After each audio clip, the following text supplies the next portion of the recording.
That day, I just wanted to take my daughter to a normal concert. But the moment I stepped into the venue, I knew something was off. 3,000 people in the audience, and at least 300 cops on the ground. That's not coincident. That's a setup. And I had a pretty good idea who the target was. Me. I kept my cool, smiled, stayed calm for my daughter. But inside, I was already planning my way out. During intermission, I took her to the merch stand and made a little scene over the last concert team on his shirt, just enough to appear like a kind, understanding father. The vendor noticed. Then I casually asked why there were so many cops around. He leaned in and said, "Heard that Sako's supposed to show up today." This whole concert? It's a trap. I looked around again. Every exit was blocked. Cops at every corner. If a mosquito tried to fly out, I didn't get tackled. I've been doing this too long not to recognize an net when I'm caught in one. Second half of the show started. We went back to our seats. I was scanning for options. Then the stage floor behind us opened. One of the guest performers was making their entrance through a hidden lift. That tunnel probably led backstage. Could be my way out. I asked my daughter if she wanted to try getting an autograph. She hesitated and didn't want to cause trouble. By the time I made up my mind, the trapdoor was already sealed. I was giving up. I found the vendor again, trying to pry out more info. He said he needed to drop something off in the storage area. I offered to help, got myself inside, and while he was distracted, I snagged his keycard and slipped away, entered the staff area. But bad luck, or maybe perfect planning. The hallway had been turned into a temporary police ops room. I grabbed a random staff badge, walked in like I belonged, made myself a coffee, smooth and steady, even managed to lift the police radio on the way out. Back in my seat, I slipped in an earpiece. That's when I heard a confirmation. They were looking for the guy from the dismemberment case. I had a mask on back then, but the tattoo on my arm and my build work out on camera. Note to self-cover your ink next time. I was about to trigger a firearm, start a panic, maybe slip away in the chaos, but the radio crackled if he causes a scene.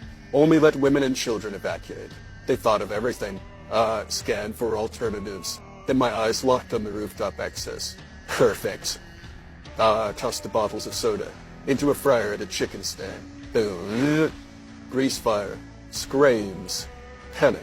I threw on an apron, slipped out during the chaos. I got up to the roof. Empty.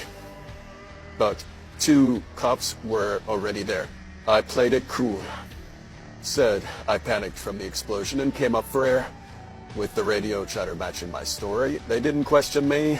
But I was running out of time. When the host said they were choosing a lucky audience member to go on stage, I saw another shot. I approached a guy who looked important and told him my daughter had leukemia. Being picked would mean everything. He took the bait. Moments later, my daughter's seat number was called.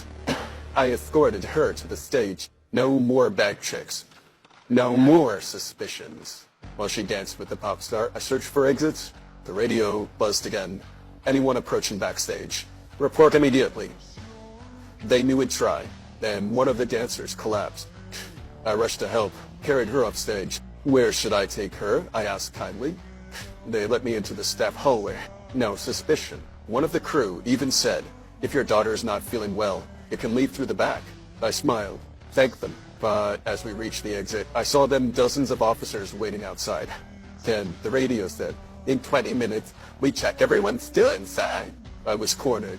Then, of all people, Julia the singer walked up to us. I asked if I could speak to him in private. He agreed. All right, I gotta press mute so he doesn't hear us.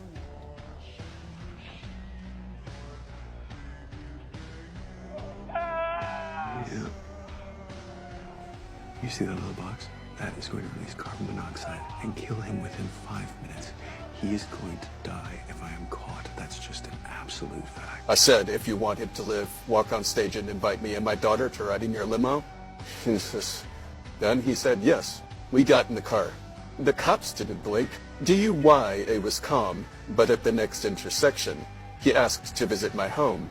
I was furious. But my daughter, she was thrilled. She called her mom to make dinner. We arrived home. They'd smiled, pretended.